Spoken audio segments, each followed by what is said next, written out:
Hey everyone, welcome back to my channel. If you're new here, welcome. My name is Hannah, and today's video is going to be a pregnancy update. This update is actually going to be covering my whole entire first trimester. I am finally out of it, and I wanted to do weekly updates really badly throughout the first trimester, but a lot of things had happened, and if you notice from my previous videos, I'm in a different spot. We moved, and so we had to deal with that, and just everything was happening all at once, so I didn't have the time to make updates like I wanted to. Today's video is going to be kind of a catch up on the first trimester. So the last update I did was weeks 1 through 4, and so that was first finding out that I was pregnant, and so I'm going to start at week 5. So with week 5, I wrote down that I was craving peanut butter, and I remember this clearly. I definitely was. I was basically finding any excuse to have peanut butter. So with a snack, like with an apple with peanut butter and jelly sandwiches, toast with peanut butter. It didn't matter what it was. I just wanted peanut butter with it, really. And I'm thinking that's because I was needing protein. I also noted that I was really hungry, which hasn't really changed. I was super tired, and I remember that because I would fall asleep without realizing that I'm falling asleep. And I pretty much did that all throughout my first trimester, where I would just be like chilling, and then like all of a sudden I would be waking up and I'm like, oh, I fell asleep. Okay. I also have that I was motivated, and I was motivated in ways of like wanting to do like art for the baby's room. Never ended up finishing that project. I don't know if I will or not, but I remember being motivated, and I got pretty far in that project. I said I felt like I was on the verge of crying, and I remember that as well. Like everything just made me want to cry. If it was happy, if it was sad, if it was joyous, I just wanted to cry. I never really did. That honestly has stayed throughout my first trimester. So I also have noted that at the beginning of the week I was experiencing some cramping, and at this point I couldn't tell you what it felt like. I had some cramping in the first video. I explained, I'm pretty sure.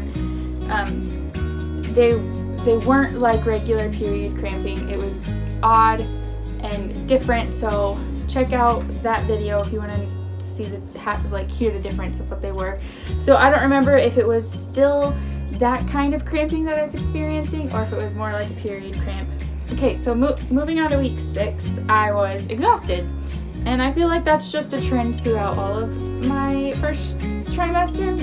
Another thing that I noted was that I had to pee a little bit more. In the morning, I would have to go pretty bad. I didn't have to go in the middle of the night, but in the morning I would be like running to the bathroom because it hurt to just like ignore it and lay there, so I would have to get up, and that was at week 6. Now I have noted in week 6 that the cramps were starting to feel a little bit more like period cramps. So I believe that I mentioned how the cramps felt in my previous video, so I will link that in the description. Oh, week 6, my mom and I were talking, and what I thought she guessed that I was pregnant, because she was talking about how she was going to go on vacation, and that I would need to clean the litter box for the cat. But then she like paused for a second and then gave me the most evil stink eye and was like, unless you're pregnant.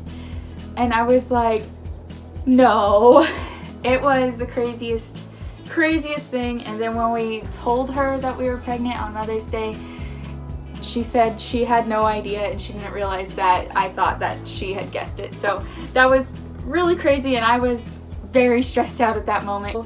Week 7, and pretty much throughout the rest of the trimester, probably until week 11, I want to say, I had this awful metallic taste in my mouth. It just kind of tasted bloody or irony, and it was gross. It helped contribute to the fact that no food sounded good.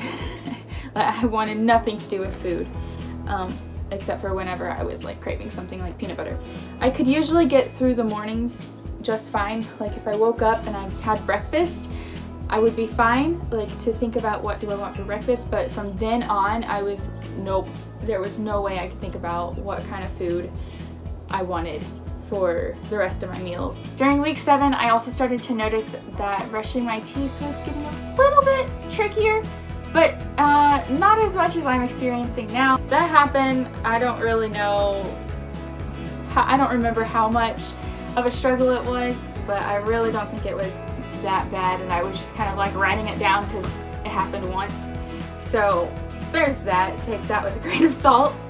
Okay, so this one I was very confused about and why it wasn't happening as quickly as I thought it was going to, and that was my boobs hurting.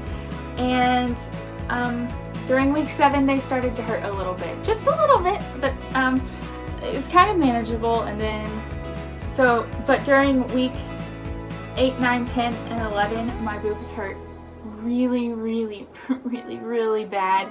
Like it would hurt to lay on my back and then roll over. Laying on my back was fine, but rolling over was hurting a lot. So that was interesting, and I was like, finally! Because it hadn't happened when I first found out, and I was like, that's usually the first indicator, right? And I don't know, maybe for others, but not all pregnancies are the same. So that didn't happen for me at the very beginning. It happened for me at week 7, 8, 9, 10, and 11. So another thing with food would be that I would eat something, and it didn't have to be a lot. Like it could literally just be an apple with peanut butter, and I would get so full so fast, and it would hurt really bad, like how full I was. And the only way that I could get rid of the hurting, was to sleep. And so that was kind of frustrating because I didn't want to sleep right after I had just eaten. But that was the only way I could figure out how to get rid of it, how to get rid of that pain. And I also noted at week 8 I was very, very tired, and I also remembered that was a week that I would fall asleep without realizing it. For week 8, food started sounding very, very scary. Even in the morning, nothing sounded good. I didn't want anything. Ugh.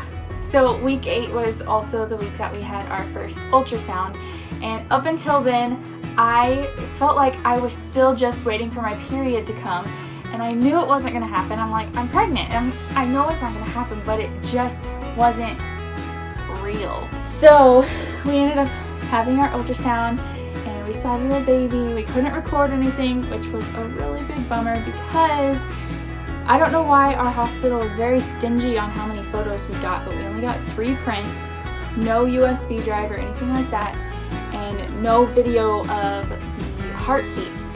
And I'm quite upset that we couldn't record the heartbeat because the screen was quite far away from me, not the lady's screen. She had it pointing towards her, so I couldn't see it.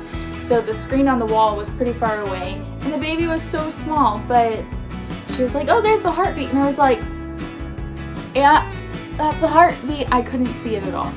So it would have been amazing if we could have just taken the phone up to the screen and recorded the baby. Like, nothing legal about it. I just wanted to have that, to be able to look at it. So, but now every time we go into the doctor's office, it's just like, the heartbeat. Week 9, we ended up telling our mom because it was Mother's Day.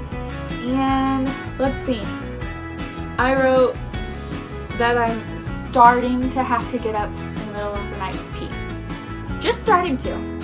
It's not bad though. Future me is saying, oh, just you wait. I was craving chocolate milk. That was a craving that I wanted. So something that didn't scare me. So week 10, I almost passed out. We were moving at this point, and we had a very, very late night coming up here to this house. And I had eaten only a little bit during the day, that previous day, and as we were coming home, I was like, ooh, Taco Bell. And Rob didn't get the hint. So we just blew right towards here. And then we went to bed and we woke up the next day really late. And I'm like getting ready to take a shower and I go to the bathroom and I'm sitting there and I'm like, oh no.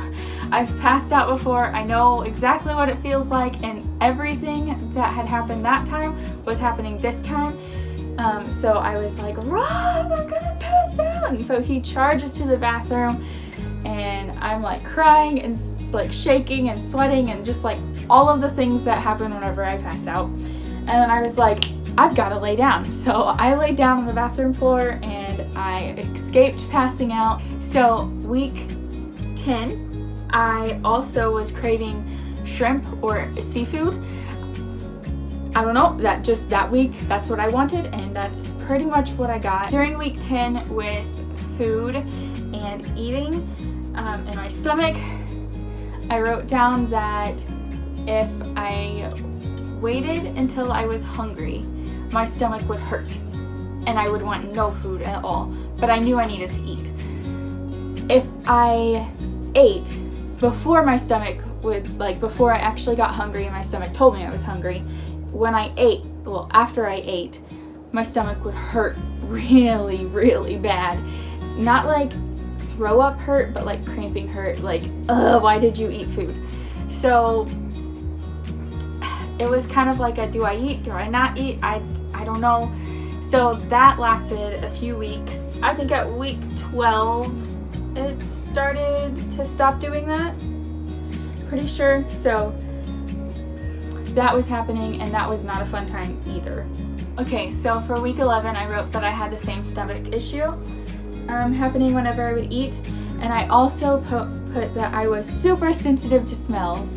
And I remember we were walking one night and just all of the smells from outside was like just making me like want to curl up in bed and not do anything. Like it was so gross.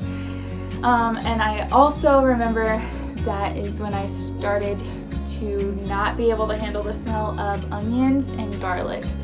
And I cannot eat onions right now. I probably would be okay with garlic, but I can't get past the smell. So that's a thing. I also noted that I could hardly look at garlic and onion, but since then it's been a little better. I can at least look at it. Okay, so for week 12, which is the last week that I will be doing in this video, I put same as last week, but much more tired. I'm not really sure what I meant by same as last week, but because in week 11 I wrote down that I was tired. I don't remember the severity of how tired I was, but apparently I was tired, which, like I said, was a theme throughout my entire trimester. I remember, okay, so we had just gotten settled in here, and we're laying on this bed. This is not our normal bed. This is one of my parents' beds that we're borrowing. So I think this is what has to do with it, but I would get headaches that started in the back of my neck at the very base of my skull, and it would whip around and just stick right here. It was really bad, and I still have them sort of kind of every other day kind of now, and so that's why I'm thinking it's the bed. I don't think it's necessarily anything to do with pregnancy, but that was happening, and the air conditioner here was broken. So that was also not fun. It made everything just awful and miserable. The nausea that I felt was 10 times worse, but since then the air conditioner has been fixed. So yeah, that is it for my first trimester pregnancy update. I really wanted to do these more weekly, but I'm going to be catching up and starting to do them weekly or more weekly. Thank you so much for watching. Thank you everybody who has subscribed. I didn't really realize that. Well, I mean, I knew people would subscribe, but the amount of subscribers that I've gotten in just a couple videos has kind of been like, what? And it's not been like a lot at all, but just, I don't know, having from like 18 subscribers to now almost 50, I'm just like, how did that happen? And with only 3 videos. So thank you so much if you're a new subscriber, and don't forget to hit that notification bell so you are notified every time I put out a new video. And I know it might be few and far between, but I'm gonna try my hardest to not do that. So yeah, thank you so much for watching. Thank you so much for subscribing, and I will see you in the next one. Bye!